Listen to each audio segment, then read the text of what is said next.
My name is Nancy Solomon. I'm the director of Long Island Traditions. Today is January 16th, 2018, and I'm talking with Oyster Bay bayman Fred Menges. Okay, so Freddie, can you tell me a little bit about yourself and how you got into working on the bay? Well, I guess I just, when I was in high school, I was working for a guy after work, and in the summer times, and I just loved it, and then, I don't know, I just fell into it. Okay, where were you born? I was born in Glen Cove, born and raised in Bayville. So Glen Cove Hospital I was born in, and then, is that the question? Yeah. Or should I just say I was born in Bayville? Because, Yeah, you were born. I mean, I basically went from the hospital to Bayville. Okay, you were born in Bayville. And when were you born? I was born in 1974. And what were some of your first experiences on the bay? Um, First experiences, a sunken boat, Mother Nature, not knowing enough, I left it on a mooring in a big south wind. The mooring broke, pushed it up on West Harbor Beach, and it took hours to get it off because I didn't know any better. I bought a boat that weighed 2 tons. I mean, the thing was so heavy, and we couldn't pull it off. It took us a couple days to, for the right tide and everything. And then, What about when you were very young? Like, when you were a child and growing up. Do you have any memories of being out on the water? yeah, I mean, I grew up right around the corner from the beach, so it was called Valentine's Beach at the time. And my whole life, when I was little, I would walk down we'd go down the beach path, which is right next door to our house, and catch crabs, and you crack mussels and hold them in your hand, and then kneel down and wait, and then the little minnows would come in, and you scoop them up, and we'd use those for snapper bait. When I was a little bit older, and I had like 7, 8 years old, and I had the freedom to walk to town, me and my buddy would go into the mud. If it was low tide or something like that, we would kick with our feet, like 20 chowders or however many we can get. And then we would take it to the local fish store, Bayville Seafood, and sell it to the guy for $8 or whatever we would get, and go right to the candy store. Or we would go to the deli and get a soda, or,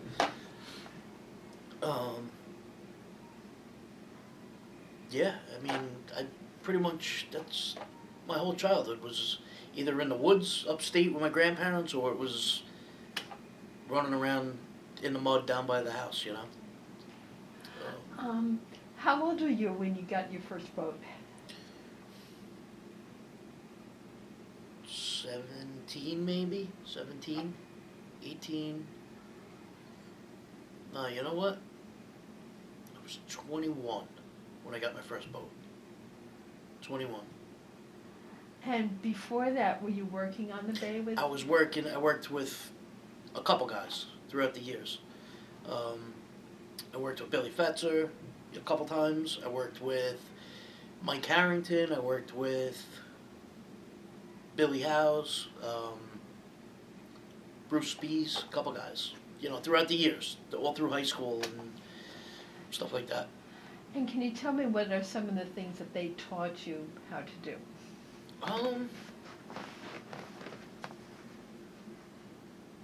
Well, Billy taught me not to stand on the same side of the boat because it throws the balance off, which I think is personal preference. But what else? Bruce taught me. He taught me a lot. He taught me how to grab fish when we were swimming and what to look for the blackfish when the blackfish are out, and he taught me how to eel. He taught me how to do a lot. Okay. Can you describe some of those things for us? Like with the eeling, he taught me how to bait the traps, where to put them, and the times of year to fish, and he would send me out to go pull all the gear, and yeah, I mean, I learned a lot from him. Okay. Do you build your own traps? I don't know. I don't even have traps. I just did it with him. And then I thought about getting into it down the road, but then there was a couple other guys doing it, and our harbor is so small. I don't want to be. I don't want to deal with it. You know, Okay. you're better off not. Okay. So what are the things that you do primarily? I just pretty much clam and catch oysters. You know.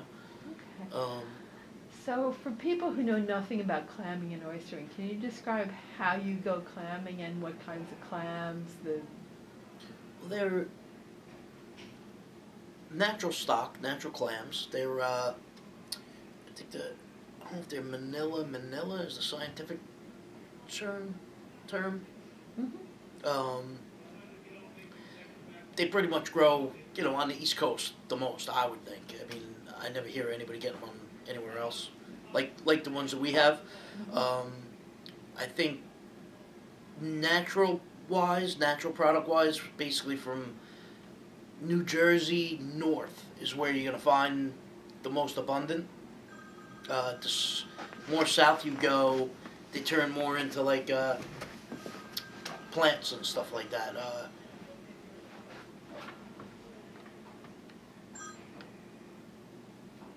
I have to turn my phone off. Sorry. Okay, we were.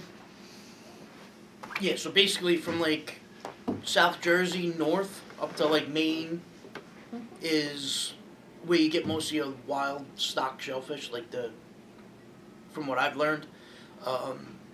The more south you go, they turn more into like farms. It's more of a farming thing where they grow them in bags and stuff like that. So we're fortunate to live up here to be able to do it the way that we do it, because it's old school. It's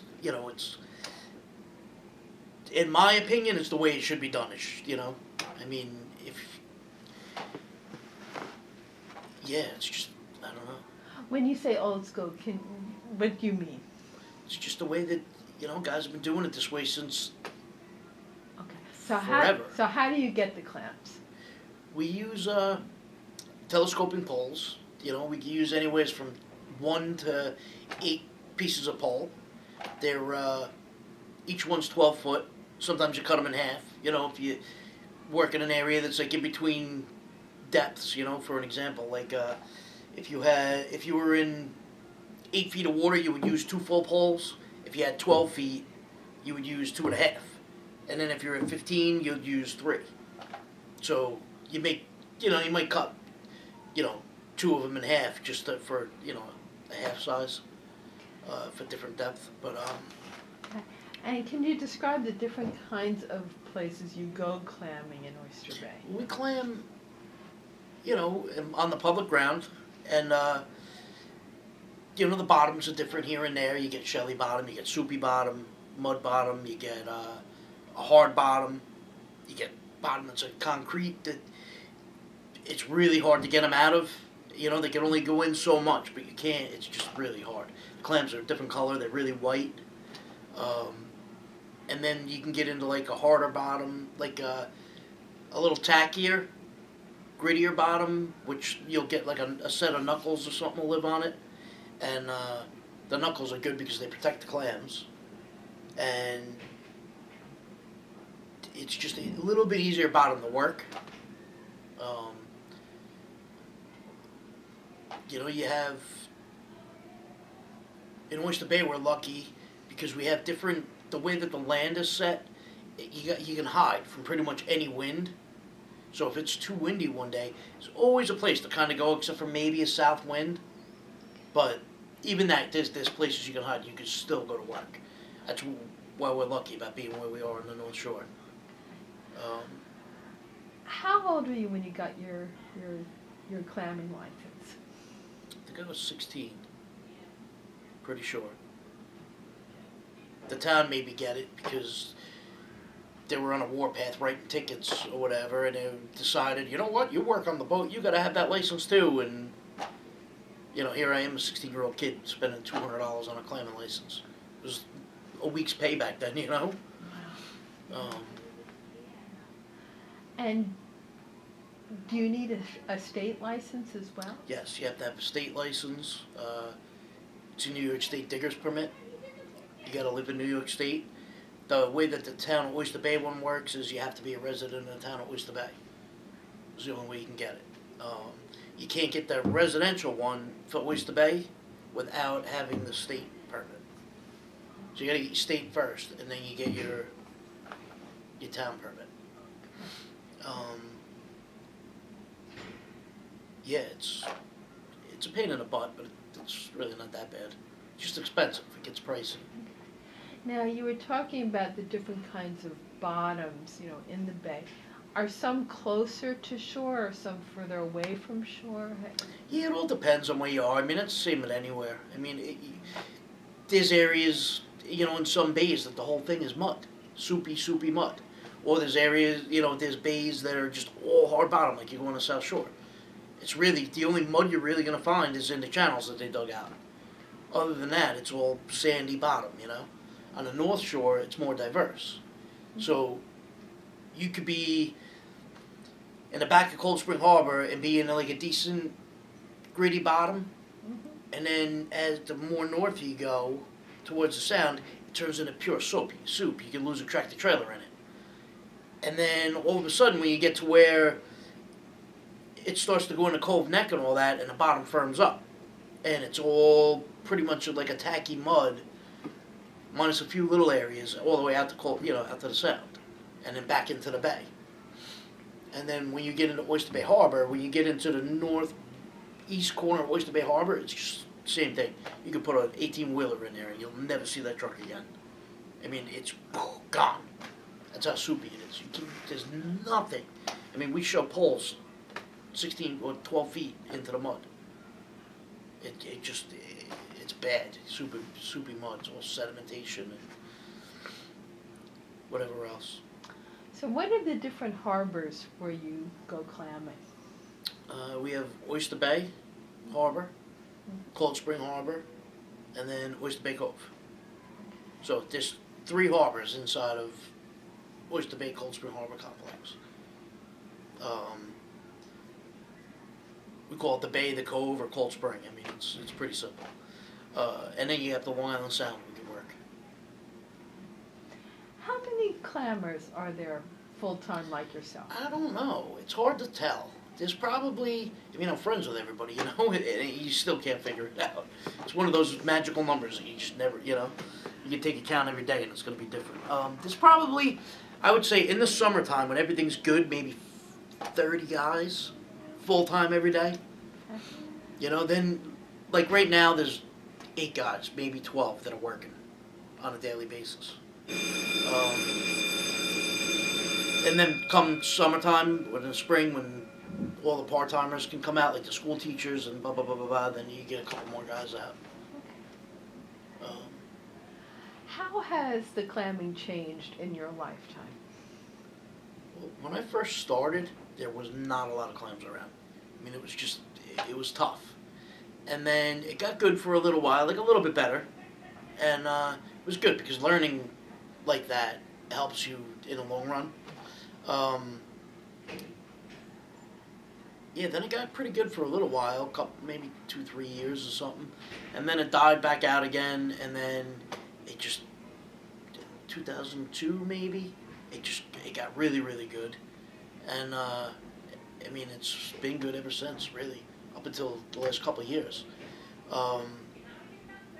We have a lot of things going on out there all the time that play factor, whether it's the wind, too much rain,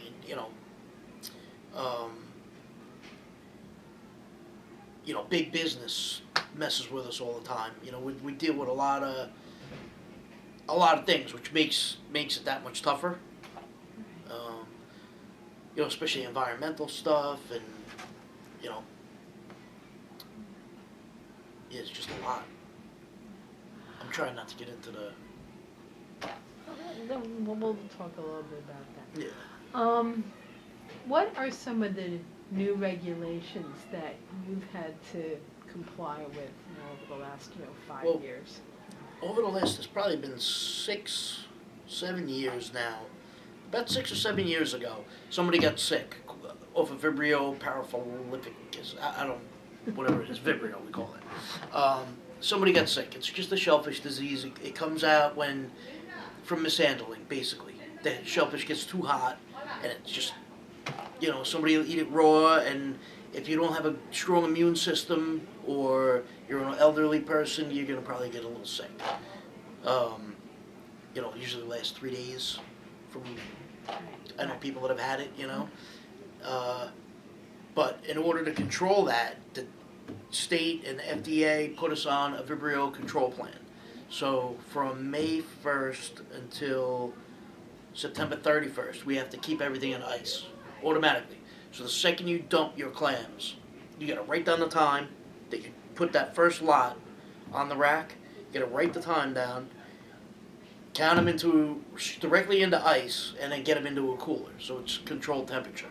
They want them things, cold to stop them from heating up, which is great. It's not a bad idea, and it really does make a better product because the clams, they're not like leaking water or anything like that, because they'll do that when they get hot, and the juices come out of them, but it doesn't.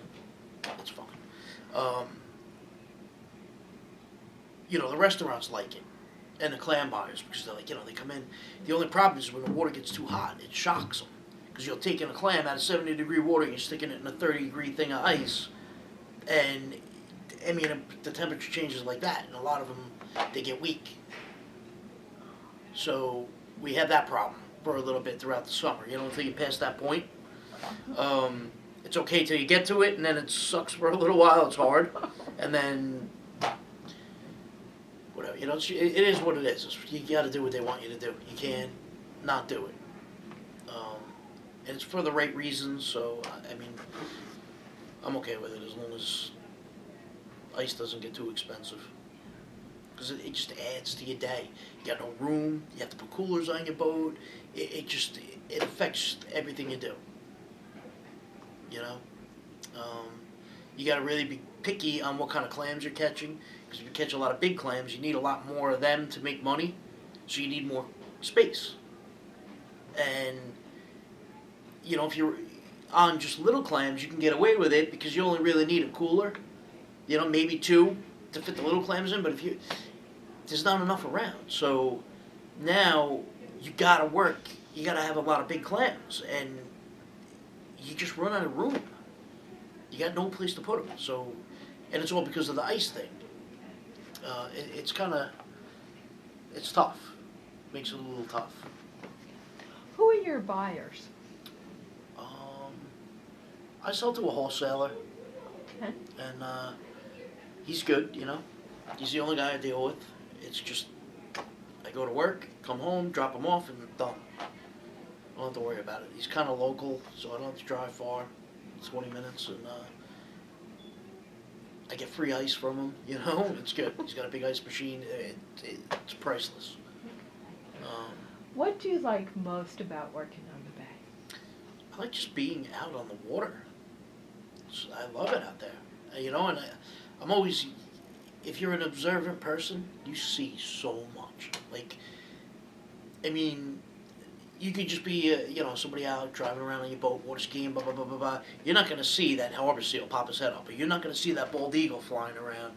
You're not going to see that deer swimming across the bay, or the dolphins, or the humpback, there's so many cool things. You'll see gannets, just really cool stuff that you never see if you're out there hanging out.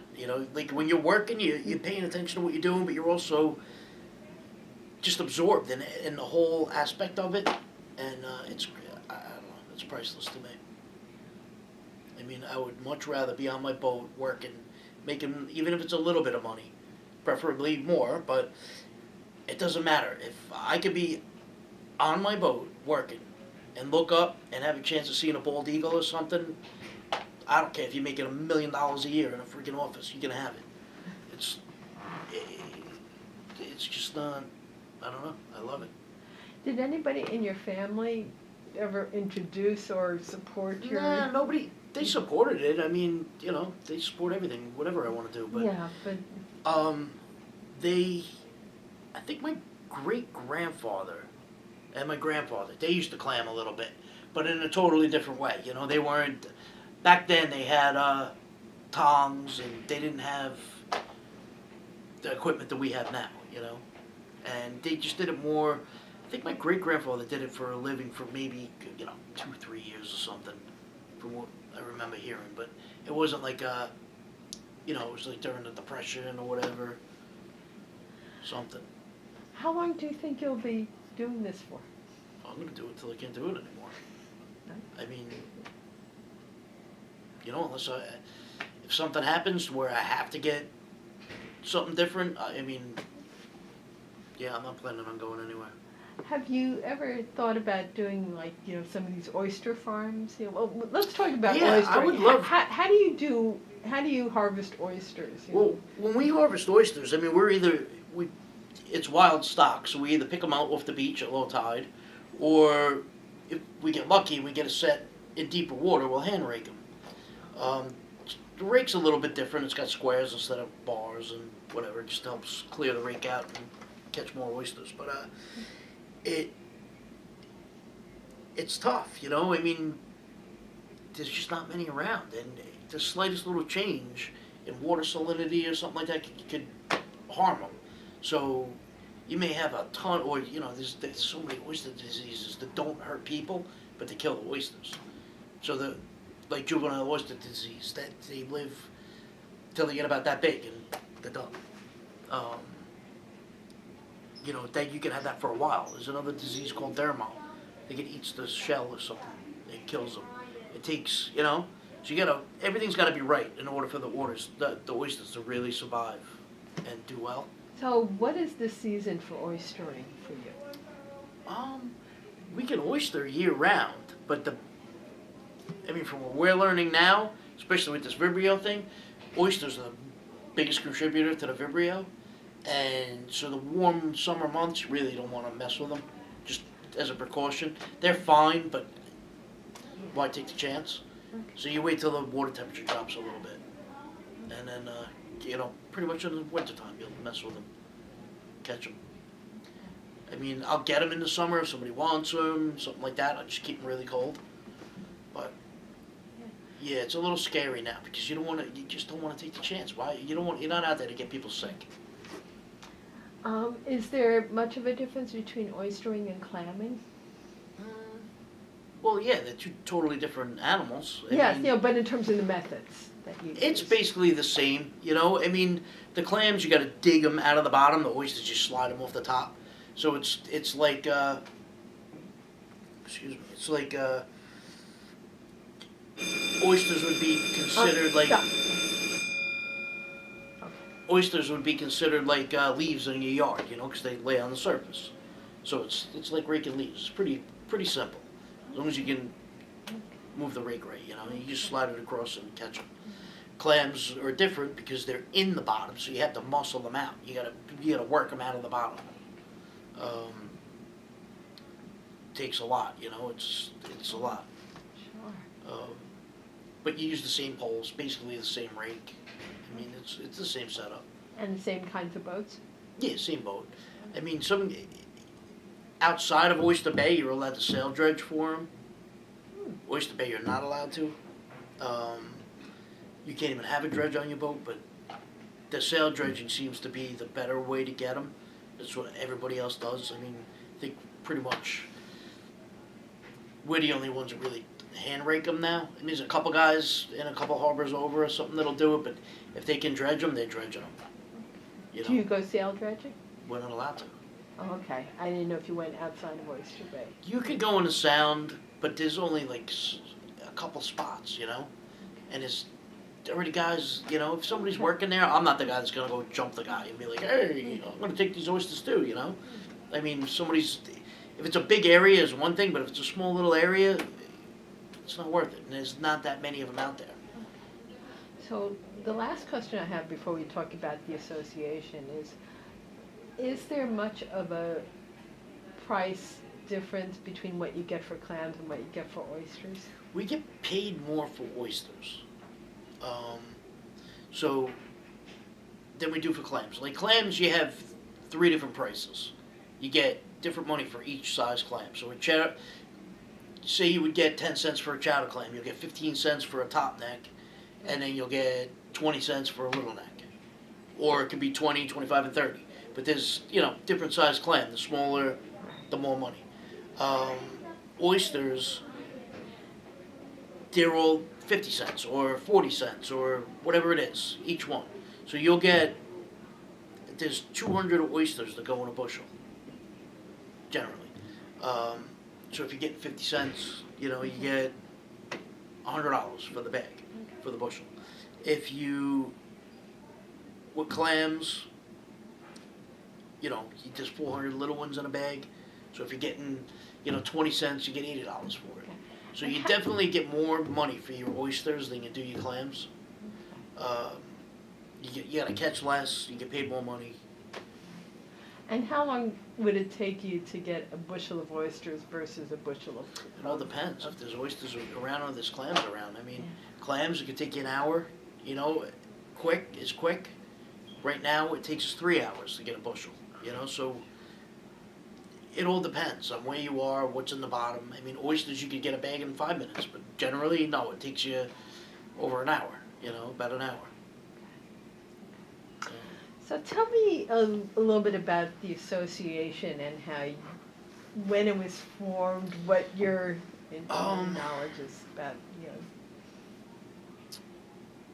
trying to think.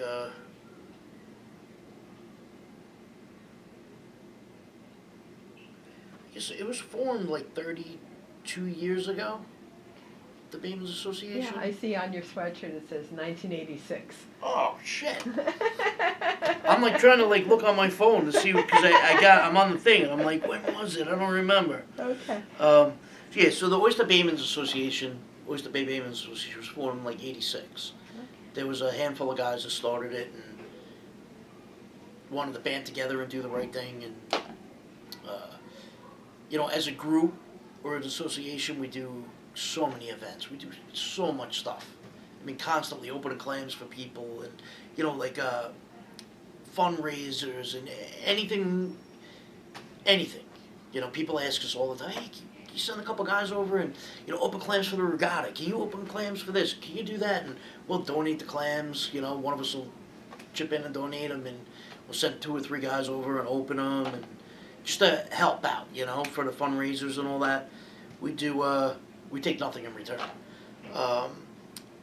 We do a big harbor cleanup every year.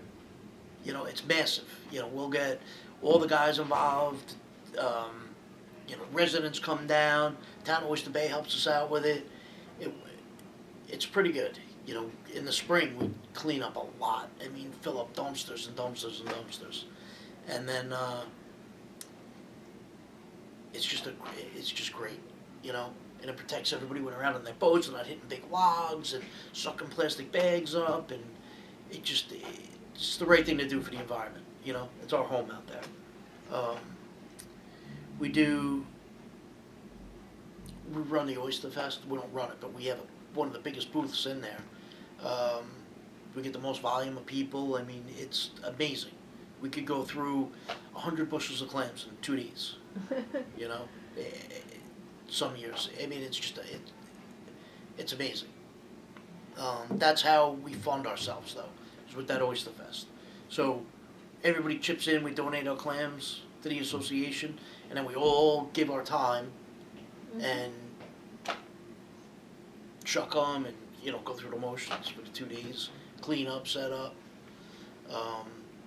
We have a lobster booth now. We sell lobster, and that's how we function. So, what are some of the things that you're working on as a group now?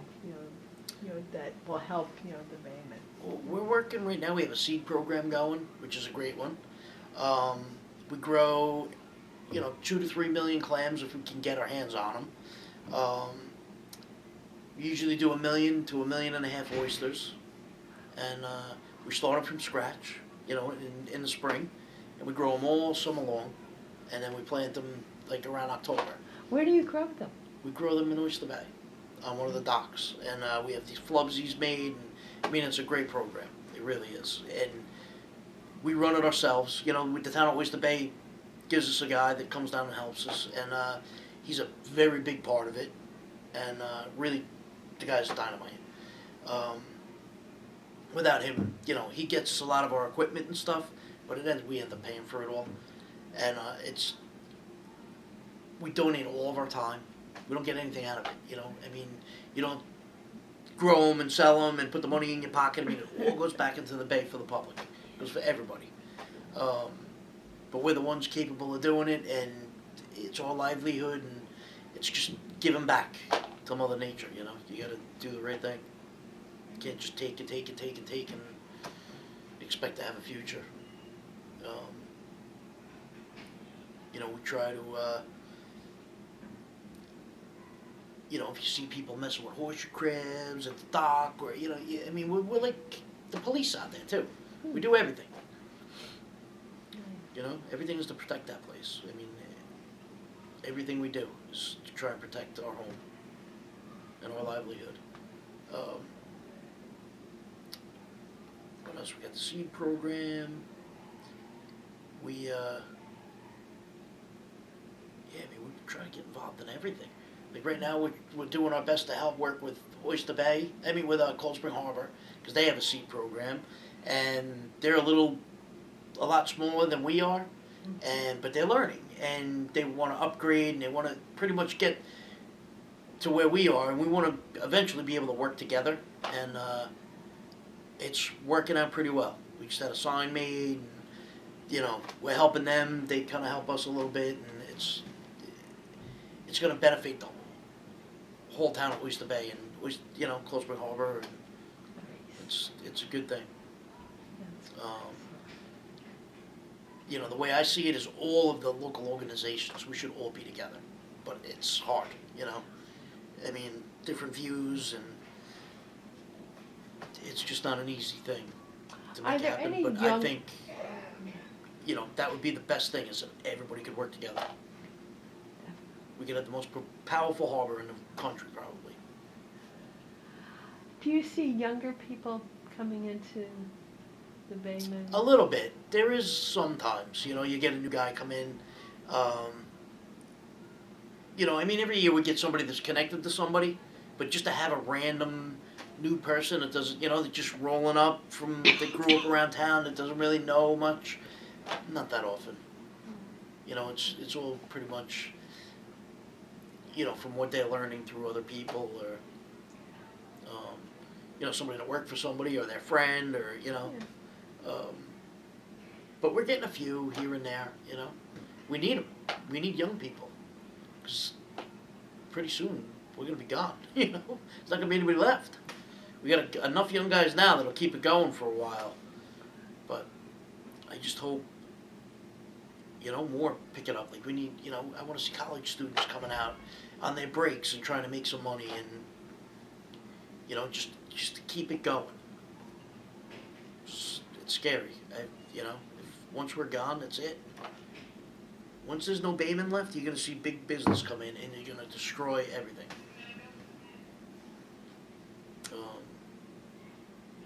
So hopefully it keeps going. Well, this has been very helpful, and we'll probably talk again another time, you know, once I talk to some other people. Yeah. Yeah, if you want to redo any of it, let me know. It's just whatever. Because I'm like all over the freaking place. Okay. Okay. So that concludes this interview.